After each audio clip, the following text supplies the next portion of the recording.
Bonjour à tous, aujourd'hui on va décortiquer un cadre éducatif assez novateur, conçu pour préparer les élèves aux défis bien réels du monde moderne. Ça s'appelle la formation manuelle, technique, technologique et numérique, ou plus simplement le cursus FMTNN. Alors, tout part de cette question. Une question fondamentale que beaucoup de parents et d'enseignants se posent, non? Dans un monde qui bouge aussi vite, le savoir purement théorique, ça ne suffit plus. C'est précisément ce défi que le cursus FMTN essaie de relever, en repensant complètement notre façon d'apprendre. La philosophie derrière tout ça, c'est assez simple en fait. C'est de dire stop à la simple accumulation de connaissances. L'idée, c'est de créer une sorte de culture commune, où le travail manuel, la technique et le numérique ne sont plus des mondes séparés. Le but, c'est de former des jeunes capables de s'adapter, tout simplement. Et cette citation, elle est vraiment parlante. Ce qu'elle nous dit, c'est que le but n'est pas seulement de former de futurs travailleurs, mais bien de former des citoyens.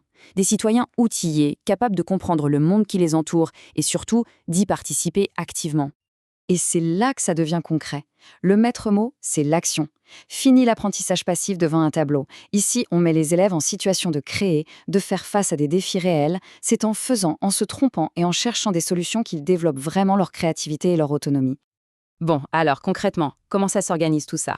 Eh bien, l'architecture du programme, elle repose sur deux grands piliers. Et ce qui est clé, c'est qu'ils ne sont pas indépendants. Au contraire, ils sont faits pour se parler, pour se nourrir l'un l'autre en permanence.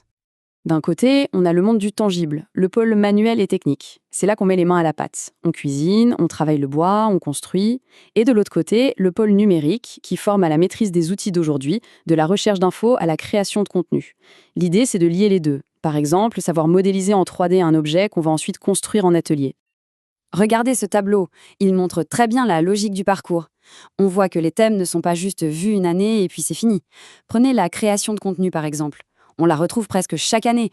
Ça montre bien que c'est considéré comme une compétence aussi fondamentale que lire ou écrire, quelque chose qui se renforce avec le temps. Et cette méthode, ça porte un nom, c'est l'apprentissage en spirale. C'est vraiment le moteur de tout le programme. Au lieu de voir un sujet une bonne fois pour toutes, l'élève y revient plusieurs fois au fil des ans.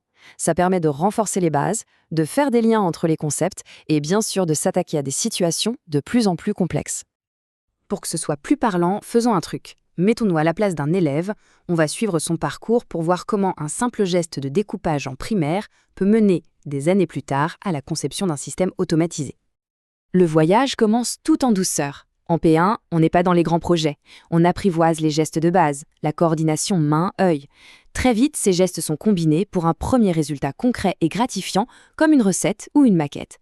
Et le numérique, il arrive seulement en P3, de façon très encadrée, pour poser les bases d'un usage responsable. Après ça, on passe clairement à la vitesse supérieure. Le premier objet technologique qu'on fabrique n'est plus une simple maquette, il a une fonction, mesurer quelque chose. On voit aussi apparaître deux compétences clés pour le futur, la création multimédia et surtout le travail d'équipe sur des projets plus ambitieux. On passe de l'individu au collectif. Et puis on arrive en secondaire et là, toutes les pièces du puzzle s'assemblent. En S1, on ajoute l'électricité, le cerveau de l'objet. En S2, le pont entre le digital et le physique devient total. On dessine sur l'ordinateur, on fabrique en vrai. Et le point d'orgue, en S3, c'est l'automatisation. Là, l'élève ne fabrique plus juste un objet, il lui donne une vie, un comportement. C'est la fusion parfaite des compétences manuelles et numériques. Alors, au bout de ce long parcours, quel est le résultat? Quel type de compétences un jeune aura-t-il dans sa boîte à outils pour la vie? Le profil final est vraiment impressionnant par sa polyvalence. On a des compétences pour gérer son quotidien, de la cuisine au jardinage, mais on a aussi des compétences de créateur et de réparateur, que ce soit pour un objet physique ou un contenu numérique. Et en toile de fond, il y a la maîtrise de la collaboration et de la sécurité en ligne. C'est un véritable bagage pour être autonome dans le monde d'aujourd'hui. Mais au fond, toutes ces compétences pratiques ne sont qu'un moyen. Un moyen pour atteindre un objectif bien plus grand. L'idée, c'est de former des jeunes autonomes qui savent faire des choix, des jeunes créatifs qui inventent des solutions.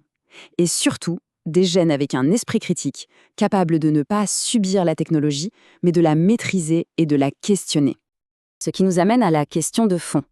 Si on dote toute une génération de cette double culture, manuelle et numérique, s'ils savent à la fois construire de leurs mains et coder avec leur esprit, que vont-ils bâtir? Quelles solutions vont-ils inventer pour les défis qui nous attendent? La question reste ouverte.